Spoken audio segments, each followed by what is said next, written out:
আমাদের অভিভাবক রাজনাথ সিং উনি আমাকে ডেকেছিলেন। এখানে তো রোহিঙ্গাদের নিয়ে আসা হয়েছেই।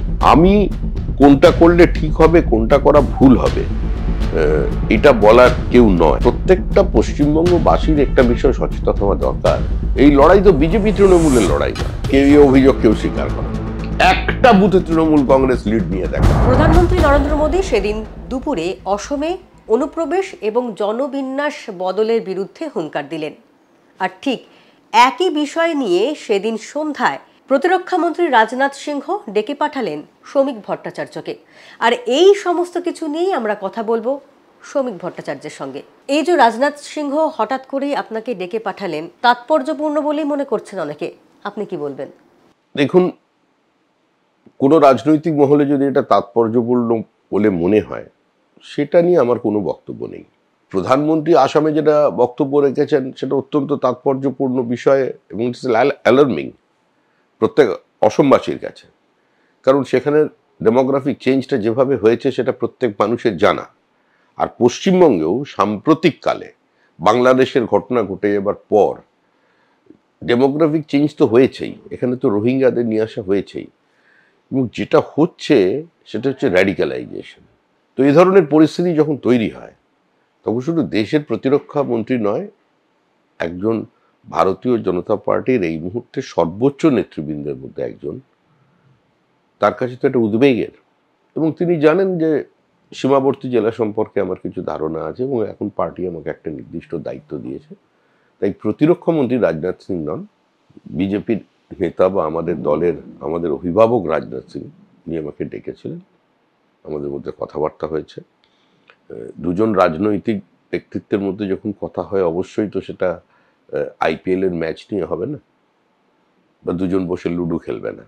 তো সেই জন্য যে কথাটা হয়েছে সেটা আমার পক্ষে বলা সম্ভব নয়।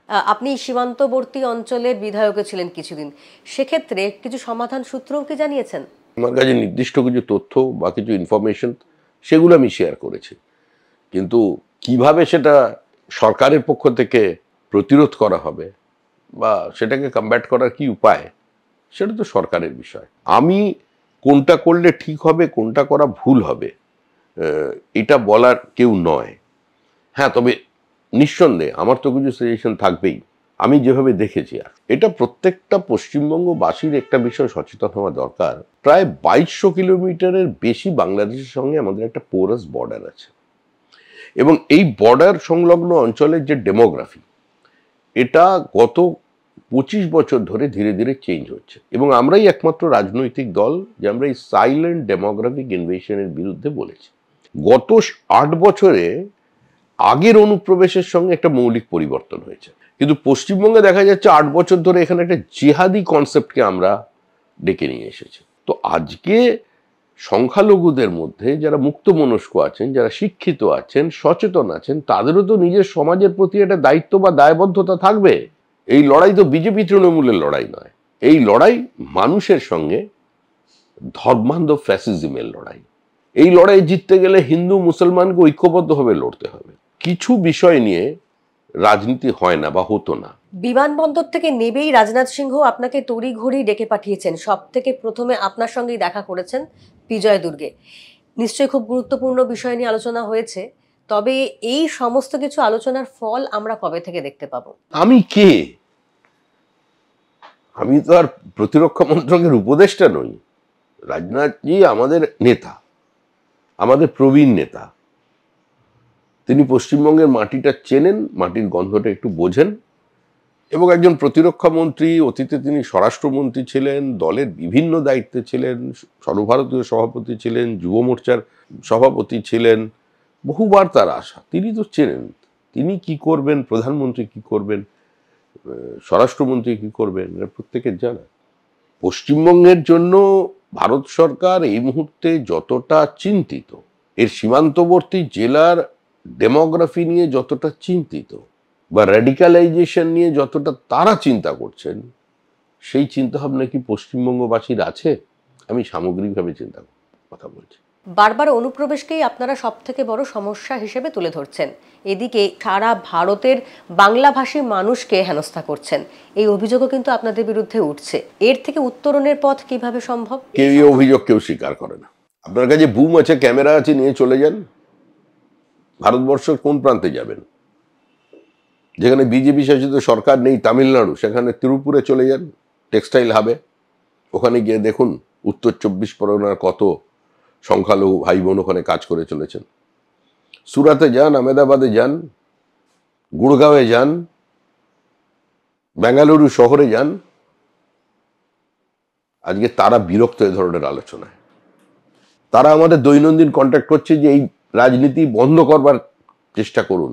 আমাদের জীবন জীবিকা একটা প্রশ্নচিহ্নের মুখে দাঁড়িয়ে যাচ্ছে, এবং তাদের এই ক্ষোভের বহিঃপ্রকাশটা হবে এবারের নির্বাচনে। এই ইমেজকে নস্যাৎ করতে আপনারা দেখা যাচ্ছে যে বিজেপি নেতারা বিভিন্ন প্রবাসী বাঙালিদের কাছে ছুটে যাচ্ছেন। এটা সম্পূর্ণ ভিন্ন বিষয়। এটাকে নস্যাৎ করবার জন্য আমরা ওখানে যাচ্ছি না। এটাকে আমরা কোনো ইস্যু বলেই মনে করি না, কোনো আলোচনার বিষয়ই এটা নয়। বাঙালি এতটা অশিক্ষিত, মূর্খ, রাজনৈতিকভাবে অচেতন নয়। আমাদের একটা নির্দিষ্ট পার্টির প্রোগ্রাম আছে, এক ভারত শ্রেষ্ঠ ভারত। এতে বলা হচ্ছে আমাদের যে সাংস্কৃতিক জাতীয়তাবাদ, আমরা যে যেখানে থাকি, আমাদের বিভিন্ন রিচুয়ালস, সেগুলো যে একমাত্রিক, বহুমাত্রিক নয়। তার জন্য আমাদের এক রাজ্যের মানুষ অন্য রাজ্যে যান, তারা এই রাজ্যে আসেন। এটা শুধু পশ্চিমবঙ্গে হচ্ছে না, এটা সারা ভারতবর্ষব্যাপী হচ্ছে। দুর্গাপুজোকে কেন্দ্র করে সমস্ত বাঙালিরা একত্রিত হন, এখন আমাদের এখানকার নেতারা সেখানে যাচ্ছে। এটা আমাদের পরিবারের যে ছাত্র সংগঠন আছে, বিজেপির নয়, আমাদের বিচার পরিবারের যে ছাত্র সংগঠন আছে, বিদ্যার্থী পরিষদ, তারা তো বিভিন্ন প্রদেশে গিয়ে 1 মাস 1.5 মাসের প্রোগ্রাম থাকে তাদের। এটা আমাদের কর্মসূচি, জাতীয় কর্মসূচি। এটার সঙ্গে পশ্চিমবঙ্গের কোনো নির্বাচনের সম্পর্ক নেই। সাম্প্রতিক কোনো ঘটনার সাথে না না, কোনো ঘটনার সঙ্গে মেলালে চলবে না। পশ্চিমবঙ্গের তৃণমূল কংগ্রেস এইসব বাংলা বাঙালির কথা বলছে বাঙালিরা অত্যাচারিত হচ্ছে। আমরা তো বলছি সারা ভারতবর্ষে যেখানে যেখানে বাঙালি থাকে, এমন অনেক বুথ পাবেন যেখানে কোনো হিন্দিভাষী বা সেই প্রদেশের ভাষী নেই। অন্ধ্রপ্রদেশ এর এমন বুথ দেখতে পাবেন, সেখানে একজনও আপনি অন্ধ্রের মানুষকে দেখতে পাবেন না, সম্পূর্ণ বাঙালি। উত্তরপ্রদেশের বিজনৌরে আপনাকে আমি এমন জায়গা দেখিয়ে দেবো, একজন হিন্দিভাষী ভোটার নেই। একটা বুথে তৃণমূল কংগ্রেস লিড নিয়ে দেখাক, একটা বুথে। আমরা এই অবস্থান থেকে সরে যাব।